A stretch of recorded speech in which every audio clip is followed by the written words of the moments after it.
அச்சம் தவிர்த்து ஆண்மை தவறாமல் ஏறு போல் நடந்து கொடுமையை எதிர்த்து நின்று சரித்திர தேர்ச்சி கொண்டு சாவதற்கு அஞ்சாமல் சீருவோர் சீரி செய்வது துணிந்து செய்து சொல்வது தெளிந்து சொல்லி நெற்றி சுருக்கிடாமல் நேர்பட பேசி நையப்புடைத்து பிணத்தினை போற்றாமல் புதியன விரும்பி பெரிதினும் பெரிது கேட்டு போர்த்தொழில் பழகி மானம் போற்றி ரௌத்திரம் பழகி வீரியம் பெருக்கி வெடிப்புற பேசி வைய தலைமை கொண்டு தமிழாலும் தமிழுக்காகவும் வாழ்ந்தானே ஒருவன்.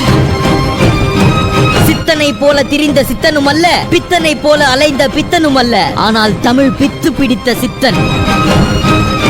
சூரிய துண்டுகள் இவன் இரண்டு கண்கள், வீரத்தின் கூர்மை இவன் மீசை, மொழியின் மகுடம் இவன் முண்டாசு, கோவத்தின் நிறம் இவன் திலகம்.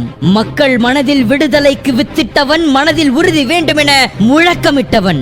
நான் வீழ்வேன் என்று நினைத்தாயோ என்று கர்ஜித்தவன், செங்கோலை வீழ்த்த எழுதுகோலுக்கு சக்தி கொடுத்தவன், திண்ணிய நெஞ்சம் வேண்டும் என தினம் தினம் சொன்னவன், மோகத்தை கொன்றுவிடு இல்லை என்றால் மூச்சை நிறுத்திவிடு என்று எச்சரித்தவன், சாதி எனும் சாவுக்கு சவுக்கடி தந்தவன், சறுக்கி விழும் மனிதனுக்கு சரித்திரமே நீதான் என்றவன், சொல்லி சென்றவர்கள் மத்தியில் சொல்லி செய்தவன்.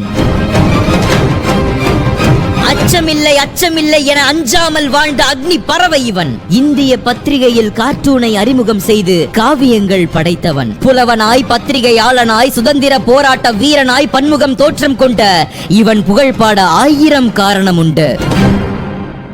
பாரதியை நாம் கொண்டாடும் போது தமிழ் தன்னைத்தானே கொண்டாடிக் கொள்கிறது.